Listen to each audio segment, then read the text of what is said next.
నాలుగు మాటల్లో చెప్పాలంటే ఇది అక్క చెల్లెమ్మల మీద మనందరి ప్రభుత్వానికి ఉన్న మమకారం.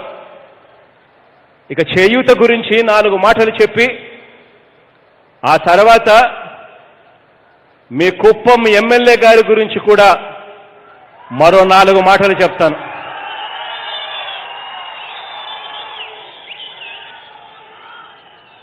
చేయూత ద్వారా ఆదుకునే డబ్బును ఎలా ఉపయోగించుకోవాలి అన్నది పూర్తిగా ఆ స్వేచ్ఛ ఆ అక్క చెల్లెమ్మల చేతిలోనే పెట్టా.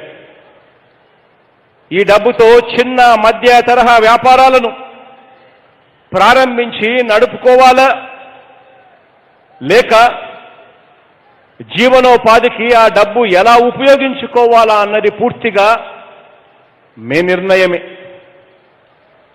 ఒకవేళ చిన్న వ్యాపారాలను ప్రారంభించి ఆర్థికంగా సాధికారత పొందాలనుకుంటున్న అక్క చెల్లెమ్మలకు సాంకేతిక, బ్యాంకుల పరంగా, మార్కెటింగ్ పరంగా అన్ని సహకారాలను కూడా అందించడానికి ప్రభుత్వం మీకు తోడుగా ఉంది అని సందర్భంగా తెలియజేస్తా ఉన్నా. కిరాణా దుకాణాలు ఏర్పాటు చేసుకోవాలి అని అనుకుంటే అక్క చెల్లెమ్మలు వాళ్లకు ITC, Hindustan Lever, Procter and Gamble, Reliance ఇటువంటి కార్పొరేట్ కంపెనీలతో టైఅప్ చేయించి మార్కెట్ రేట్ కంటే తక్కువ ధరకే నాణ్యమైన సరుకులు వారికి ఇవ్వడమే కాకుండా మార్కెటింగ్లో శిక్షణ ఇవ్వడంతో పాటు బ్యాంకుల నుంచి కూడా రుణాలు పొందే విధంగా ఆ బ్యాంకులను కూడా అనుసంధానం చేసి వారికి ఎటువంటి రిస్క్ కూడా లేకుండా వాళ్లకు మంచి జరిగేలా, తద్వారా కనీసం అంటే ప్రతి అక్క ప్రతి చెల్లెమ్మ కనీసం అంటే మరో 7,000 రూపాయల నుంచి 10,000 వరకు ప్రతి నెల అదనపు ఆదాయం సంపాదించుకునే మార్గం చూపించడానికి ప్రభుత్వం సిద్ధంగా ఉంది. ఒకవేళ అక్క చెల్లెమ్మలు ఆవులు కొనాలన్నా, గేదెలు కొనాలన్నా, లేదా మేకలు కొనాలన్నా, గొర్రెలు కొనాలన్నా, ఇటువంటి వాటి మీద ఏ అక్క చెల్లెమ్మకైనా ఆసక్తి ఉంటే అటువంటి వారికి ప్రోత్సహించేందుకు ప్రభుత్వం అమూల్ సంస్థతో ఇప్పటికే ఒప్పందం కుదుర్చుకున్నాం. ఈ అమూల్ సంస్థ ద్వారా ప్రతి లీటర్ పాలు గతంలో కన్నా కూడా కనీసం అంటే 5 రూపాయల నుంచి 15 రూపాయల వరకు ఎక్కువ రేటుకు అమూల్ సంస్థ కొనుగోలు చేసేట్టుగా కూడా ప్రభుత్వం ఒప్పందం కుదుర్చుకుంది. మీరంతా గమనించే ఉంటారు, మన ప్రభుత్వం అమూల్ సంస్థతో ఒప్పందం చేసుకున్నాక అమూల్ సంస్థ రంగప్రవేశం చేసిన తర్వాత ఇప్పుడు హెరిటేజ్ సంస్థ, చంద్రబాబు సంస్థ కూడా రేట్లు పెంచక తప్పని పరిస్థితిలోకి ఈరోజు హెరిటేజ్ సంస్థ కూడా పోయింది. మీరంతా కూడా గమనించే ఉంటారు. ఇలా మనందరి ప్రభుత్వం ప్రతి అక్కకు ప్రతి చెల్లెమ్మకు తోడుగా నిలబడేందుకు సర్వసన్నద్ధంగా ఉంది అని చెప్పి కూడా తెలియజేస్తూ, ఇలా మనందరి ప్రభుత్వం అమలు చేస్తున్న వైఎస్ఆర్ ఆసరా కానీ, వైఎస్ఆర్ చేయూత పథకాల ద్వారా ఈ అందిన ఈ సొమ్ముతో ఇప్పటి వరకు 1,10,000 మంది అక్క చెల్లెమ్మలు కిరాణా షాపులు పెట్టారు, కిరాణా దుకాణాలు పెట్టారు. మరో 60,995 మంది నా అక్క చెల్లెమ్మలు ఈరోజు వస్త్ర వ్యాపారం చేస్తా ఉన్నారు. మరో 2,96,221 మంది అక్క చెల్లెమ్మలు ఈరోజు ఆవులు కొనుగోలు చేసి, గేదెలు కొనుగోలు చేసి, గొర్రెలు కొనుగోలు చేసి, మేకలు కొనుగోలు చేసి వారి పెంపకంలో ఈరోజు అక్క చెల్లెమ్మలు సంపాదిస్తా ఉన్నారు. మరో 1,15,000 446 మంది అక్క చెల్లెమ్మలు ఇతర జీవనోపాధి మార్గాలులో వాళ్ళందరికీ కూడా ప్రభుత్వం చెయ్యి పట్టుకుని నడిపిస్తూ ఉంది. ఇలా ఇప్పటి వరకు మొత్తం 5,82,662 మంది నా అక్క చెల్లెమ్మలకు ఆర్థిక సాధికారత సాధించేందుకు, జీవనోపాధి పొందేందుకు ఈ పథకాలన్నీ కూడా ఉపయోగపడ్డాయన్న విషయం ఈ రాష్ట్రంలో ఉన్న ప్రతి ఒక్కరూ కూడా గమనించాలి అని చెప్పి కూడా సవినయంగా మనవి చేస్తా ఉన్నాను మీ బిడ్డ. అంతేకాకుండా అక్క చెల్లెమ్మలకు జీవనోపాధి కల్పించడం కోసం ఇప్పటికే స్త్రీనిధి, బ్యాంకులు, ఇతర ఆర్థిక సంస్థల నుంచి వారికి రుణాలు వచ్చేలా మనందరి ప్రభుత్వం ఇప్పటికే చొరవ తీసుకుంది.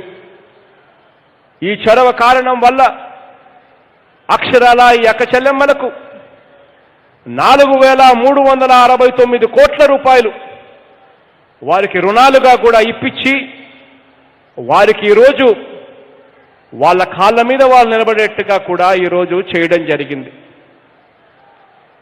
ఇవన్నీ కూడా మంచి మనసుతో నా అక్క చెల్లెమ్మలకు శాశ్వతంగా మంచి ఆదాయం రావాలి అని తాపత్రయంతో మీ ఇంట్లో మీ బిడ్డగా, మీ అన్నగా, మీ తమ్ముడిగా ఆలోచనలు చేస్తూ అడుగులు ముందుకు వేశాము అని చెప్పి కూడా సవినయంగా తెలియచేస్తా ఉన్నాను. ఇక్కడ ఈ నియోజకవర్గం ఎమ్మెల్యే గారి గురించి కూడా కొన్ని విషయాలు మాట్లాడాలి. ఎందుకనంటే ఇక్కడ మీ ఎమ్మెల్యే ఈయన హైదరాబాదుకు లోకల్, కుప్పానికి నాన్ లోకల్. ఇక్కడ మీ ఎమ్మెల్యే కుప్పానికి బాబు ఏం చేశాడు అని అంటే మాత్రం చెప్పటానికి లేదు, కానీ కుప్పానికి ఏం చెయ్యలేదు అని అంటే మాత్రం చెప్పటానికి చాలా ఉంది.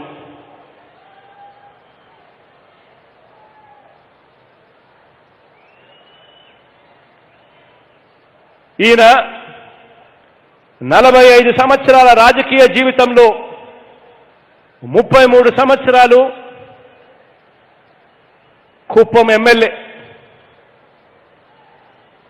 ఇంతకాలం కుప్పం నుంచి తనకు కావాల్సింది తాను పిండుకున్నాడు, తీసుకున్నాడే కానీ ఇక్కడ ప్రజలకు ఏం కావాలన్నది మాత్రం ఆలోచన చేసిన పాపాన పోలేదు. ఏనాడు కూడా ఇక్కడ కుప్పం ప్రజలకు మంచి చెయ్యాలి అన్న తాపత్రయం చూపించిన దాఖలాలు ఎక్కడా కూడా లేవు. 14 ఏళ్ళు ముఖ్యమంత్రిగా ఉండి కూడా కుప్పంలో కరువుకు బాబు పరిష్కారం ఇవ్వలేకపోయాడు. 14 సంవత్సరాలు ముఖ్యమంత్రిగా ఉండి కూడా తన సొంత నియోజకవర్గంలో కరువుకు పరిష్కారం కూడా ఇవ్వలేకపోయాడు. కేంద్రంలో రాష్ట్రపతుల్ని మారుస్తానంటాడు, కేంద్రంలో ప్రధానమంత్రుల్ని కూడా తానే నియమించానని కూడా చెప్పుకుంటా ఉంటాడు. కేంద్రంలో చక్రం తానే తిప్పాను అని చెప్పే ఈ బాబు చివరికి నియోజకవర్గంలో పంపులు తిప్పితే నీరు వచ్చే పరిస్థితి కూడా తీసుకొని రాలేకపోయాడు ఈ పెద్ద మనిషి. కుప్పంలో కరువుకు, నీటి సమస్యకు హంద్రీ నివా జలాలు తీసుకురావటం ఒకటే పరిష్కారం అని తెలిసి కూడా అది చేస్తే ఇక ప్రజలు తన మాట వినరు అని చెప్పి ఈ పెద్ద మనిషి భయపడిపోయాడు. అందుకే ఆ హంద్రీ నీవా పనులకు కూడా అవరోధంగా తానే మారాడు. 14 సంవత్సరాలు ముఖ్యమంత్రిగా ఉన్నప్పుడు పట్టించుకోలేదు దీని గురించి. ఇక చివరకు ఎన్నికలు వచ్చేసరికి తన పార్టీకి చెందిన వారికే ఈ కాంట్రాక్ట్ వర్కులు ఇచ్చాడు. ఆ కాంట్రాక్ట్ వర్కులు ఇచ్చి ఆ కమిషన్ల కోసం కక్కుర్తి పడ్డాడే తప్ప కుప్పానికి నిజంగా నీళ్లు తీసుకుని రావాలి అన్న తపన తాపత్రయం మాత్రం ఈ పెద్ద మనిషి ఎక్కడా కూడా చూపించలేదు.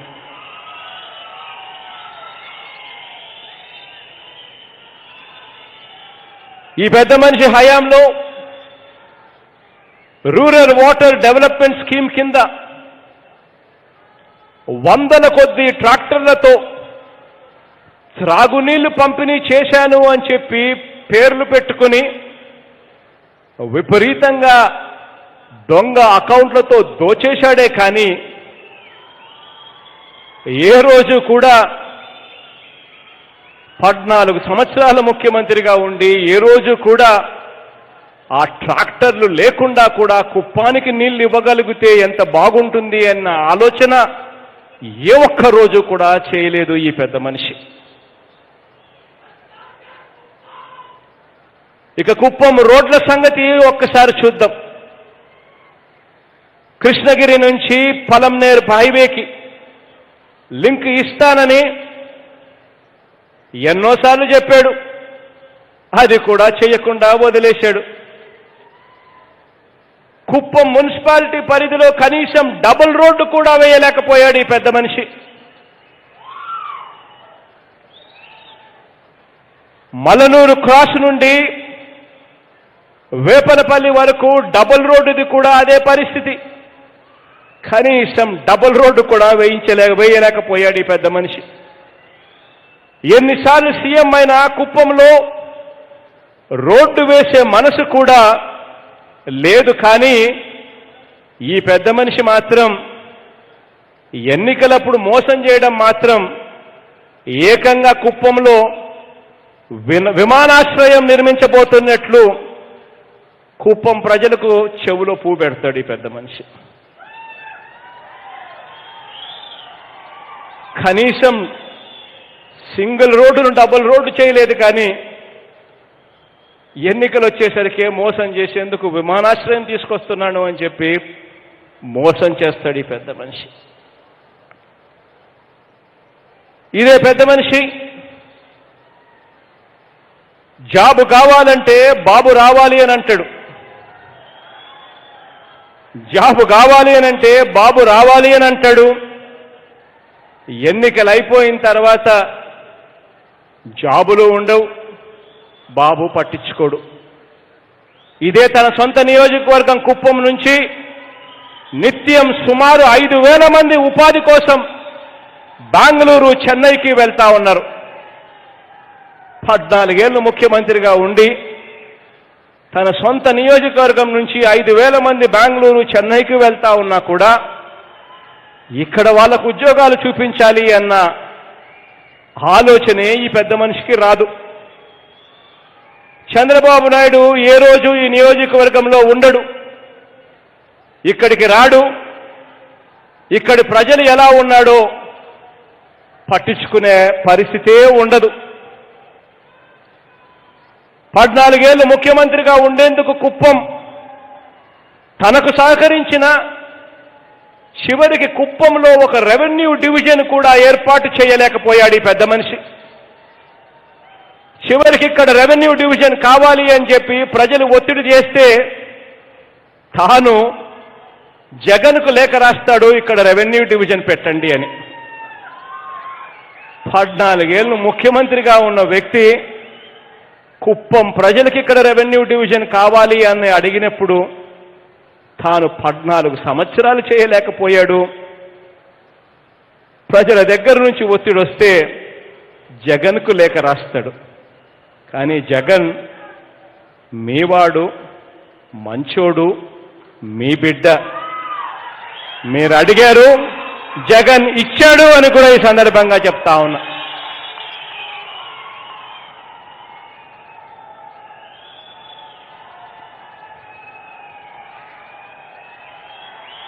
ఇంతకంటే చేతగారి నాయకుడు ఎవరైనా ఉంటారా? లేక చేయకూడదు అని అనుకునే నాయకుడు ఎక్కడైనా ఉంటాడా అని ఆలోచన చేయమని కోరుతా ఉన్నాను. ఇక్కడ కుప్పంలో ఉన్న నా అక్క చెల్లెమ్మలకు, నా అన్నదమ్ములకు దీని చేతగానితనం అనాలనా లేదా చేయకూడదన్న దుర్బుద్ధి అనాలా అన్నది ఒక్కసారి ఆలోచన చేయమని కోరుతా ఉన్నా. కుప్పంలో ప్రభుత్వ ఇంజనీరింగ్ కాలేజీ లేదు, కుప్పంలో ప్రభుత్వ మెడికల్ కాలేజీ లేదు. కానీ చంద్రబాబు నాయుడు గారి హయాంలో ప్రతి ఎన్నికల్లోనూ దొంగ ఓట్లు వేయించుకోవటంలో మాత్రం బాబుకున్న అనుభవం గురించి ఈ జిల్లాలో అంతా కూడా కథలుగా చెప్పుకుంటా ఉంటారు. వెన్నుపోటుకు, దొంగ ఓటుకు గత 30 ఏళ్లగా కేర్ ఆఫ్ అడ్రస్ ఎవరు అనంటే అది చంద్రబాబు. హాయ్ ఫ్రెండ్స్, మా టుడే టుమారో యూట్యూబ్ ఛానల్ చూస్తున్నందుకు చాలా థ్యాంక్స్. మరిన్ని లేటెస్ట్ వీడియోస్ కోసం వెంటనే సబ్స్క్రైబ్ చేయండి. అలాగే ఈ బెల్ ని కూడా రింగ్ చేసేయండి. మా నోటిఫికేషన్స్ అన్ని మీ మొబైల్లో వస్తాయి. అలాగే మా వీడియోస్ మీకు నచ్చితే లైక్ చేయండి, షేర్ చేయండి, నచ్చకపోతే కామెంట్ చేయండి.